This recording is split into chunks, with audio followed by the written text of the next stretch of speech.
Mga importanteng desisyon na dapat isaalang-alang bago mag-abroad mga tol. Boom!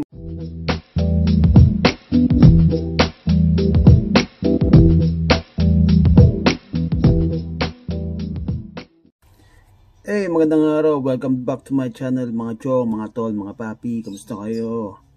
Sa mga hindi pa po nakakilala sa akin, ako po si Daddy Ross. Ang channel ko po ay Daddy Ross TV. Paki-like and subscribe. Ano nga ba mga importanteng desisyon bago ka mag-decide na pumunta ng abroad at magtrabaho? Maraming mga bagay yan, pero isa-isahin natin yan mga papi, mga tol, okay? Chill lang kayo, manoorin nyo hanggang dulo. Uno, kaya bang malayo sa pamilya mo? O ang pamilya mo, kaya ba nilang malayo sa'yo? Diba malalim? Pero, sasabihin ko sa inyo, ang pag-abroad kasi hindi basta-basta desisyon lang ng isang tao yan. O ikaw gusto ko na mag-abroad, nagkape ka lang ngayon, kinabahan ka, gusto mo na mag-abroad bukas. Hindi ganun mga tol. Ang pag-abroad, mga papi, pinag-uusapan yan ng pamilya. Family. Yeah. Kaya, hindi yan dapat minamadali. Una mong kakausapin kung may asawa ka, ang asawa mo. Kaya ka namang asawa, at may anak ka, yung anak mo. O kung hindi naman, ay mga magulang mo. Kung single ka. Sorry. No hard feelings. At ngayon, dapat lahat mapapayag mo sila. Oh yes, Daddy! Umuwi na si Mrs. eh. Paano ng mga anak mo?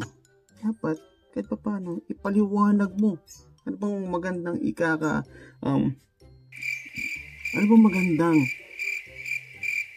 ano bang positive things na pwedeng maidulot ng pag-abroad sa pamilya mo?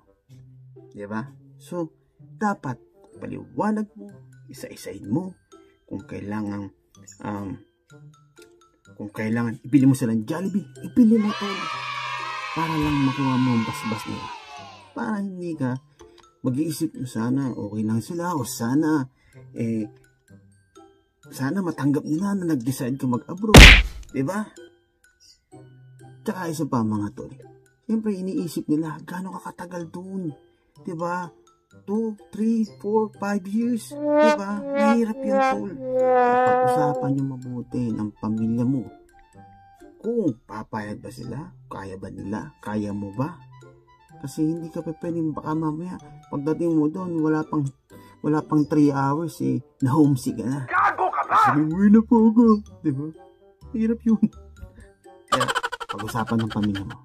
Pangalawa mga tol, kaya mo bang kainin ang pride mo? Oh yes, Hindi fried Daddy! chicken o hindi fried tofu o hindi naman liempo o ano. Pride. Kasi dito to, mga chong, mga papi, walang katulong dito. Lahat ikaw ang gumagawa. Abuso! Linis dun, laba dito, palengke dun, hugas ang pinggan. Ikaw lahat. Wala. At isipin mo mabuti, kaya mo ba yun? Oh yes, Pero ngayon, kung may Daddy! tiyaga ka, at kaya mong gawin lahat ng mga bagay na yan para makasurvive ka sa pag-abroad, then go for it. Lahat naman yan kayang-kaya. Basta, wag ka lang maarte. Hindi, joke lang. Mapagtyaga ka lang. At easy para sa pamilya. Yan ang lagi mong tatandaan, chong. Dito kasi mga chong, mga tol, pag may sakit ka, ikaw ang mag-aalaga sa sarili mo. Alam mo yun, hindi mo po pwedeng sabihin na pengin gamot. Ikaw din ang sasagot sa sarili mo. Okay, ganun lang. Lalo pag ikaw mag-isa, unless nandito yung family mo. Which is good thing dito sa New Zealand. Pwede mong kunin ng pamilya mo rito. Fortunately, andito na lahat ng pamilya. So, I'm happy. Pero, kung ikaw lang mag-isa, diba? Mahirap, tol. Nakakalungkot. Grabe, nakakaiyak. Pero, wag kang mag-alala. Hindi lang naman ikaw yan. Wag mong isipin na, ano ba yan? Ako lang yung ganun. Hindi ganun, di ba? Tandaan mo kung ano yung pag-usapan niyo ng pamilya mo. Pumunta ka dito para sa kinabukasan ng pamilya mo. Oh Hindi naman yes, sa panghabang Daddy! buhay. Di ba? Kung ang plano mo, 2-3 years, makaipon, pang negosyo sa Pilipinas. Tsaga lang. Kaya mo yan. Ang kagandahan nun, tol, pagka ikaw lang ang gumagawa ng lahat ng yan, madidevelop yung self-confidence mo.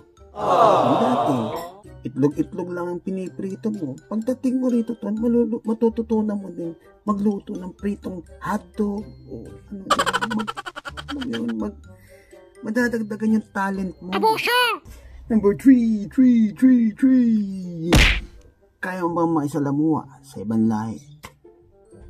Mahirap yan, tol, pero madali lang din. Kasi, alam nyo mga tol, mga papi, may mga kasabihan tayo. Basta marunong kang rumispeto sa kapwa mo, wala kang magiging problema. Kahit ano. Oh, yes, Daddy! Okay? Pero kasi sa iba, lalo ng mga first time mag-abroad, talagang malaking adjustment. Kasi, alam mo, sanay ka sa atin, tapos biglang boom! Mixed culture na yung pupunta mong bansa, di ba? Mga tol, mga papi, malaking dahilan kung bakit nagkakaroon ng problema ang mga kapwa natin Pilipino minsan sa abroad ay dahil sa culture differences sa bansa na yan.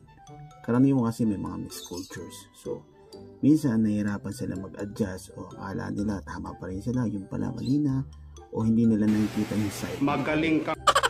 Basically. Pero madali lang iwasan yan. Basta respeto mo lang ang kapwa mo. Mga tol, ano nga ba yung mga culture differences, examples? Siguro may mga ilan lang akong natatandaan. Gumawa ng driving attitude.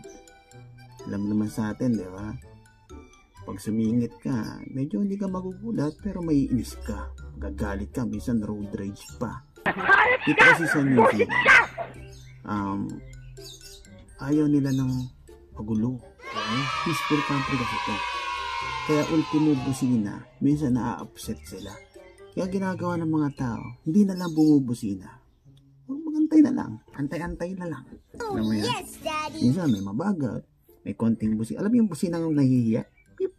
Ganon. Kaya, ano pa nga ba? Tayo mga Pilipino, mahilig mag-video okay. Dito pa pwede naman mag-video okay. Pero pag tungtong na ng alas 10, alam ko sa atin ganun din. Pero sa atin kasi, bahala mo yan si ate, bibigyan ko na lang ng ulam yan mamaya. O bigyan ko ng handa yan. Dito tol, mga chong, mga papi, hindi uso yung bibigyan mo ng handa yung kapitbahay mo. Hindi mo nga kilala minsan yung kapitbahay mo eh.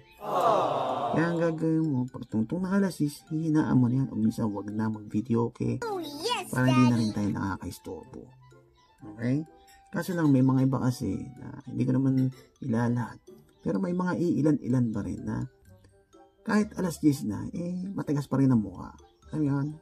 Alam mo kagaganda ng boses. Kapapangit.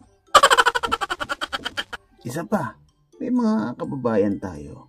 Or, kahit ibang lahi dito, yung mga hindi English speaking. Pag nasa public space, pag nag-usap, kalalakas ng boses.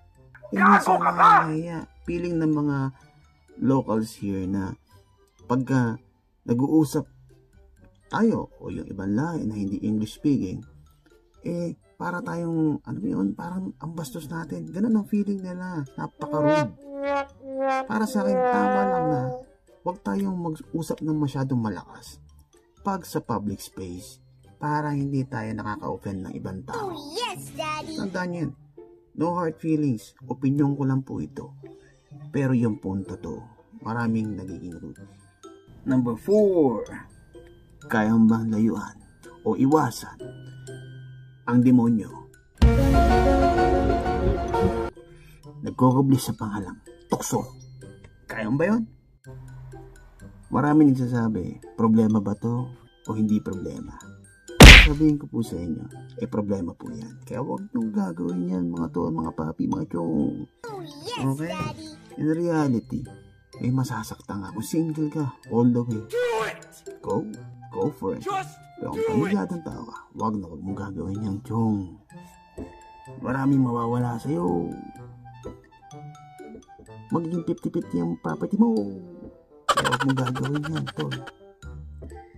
May kasabihan nga tayo dito, mga chong, okay?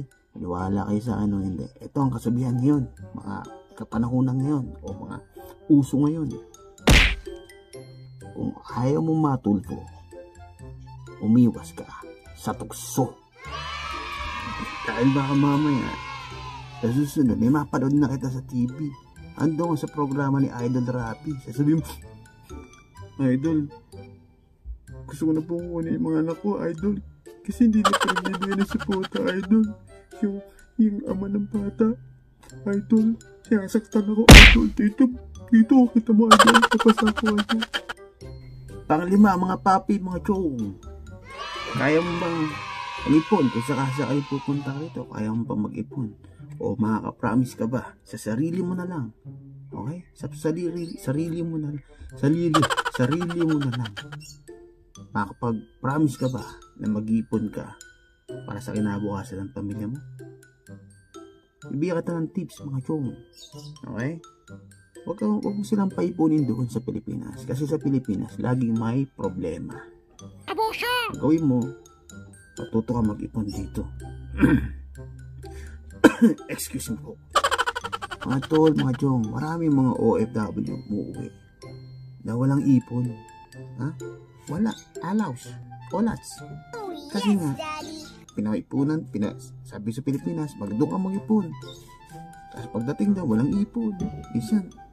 Ganun pa. O, si pare, nakaipon. O si mare, pagpatayo ng bahay. Yun ang nangyayari. Kaya iwasan po natin yun. Medyo maging mautak po tayo. Kaya sa mga first time OFW dyan, ang payo ko lang po sa inyo ay maging money wise po tayo. Okay? Isweldo po natin. Mag-iwalay agad. Sabi na natin, alam yan, 30% kada sweldo. 30% hiwalay na agad ang ipon. Tapos yung 70% yun, pagka-share natin lahat.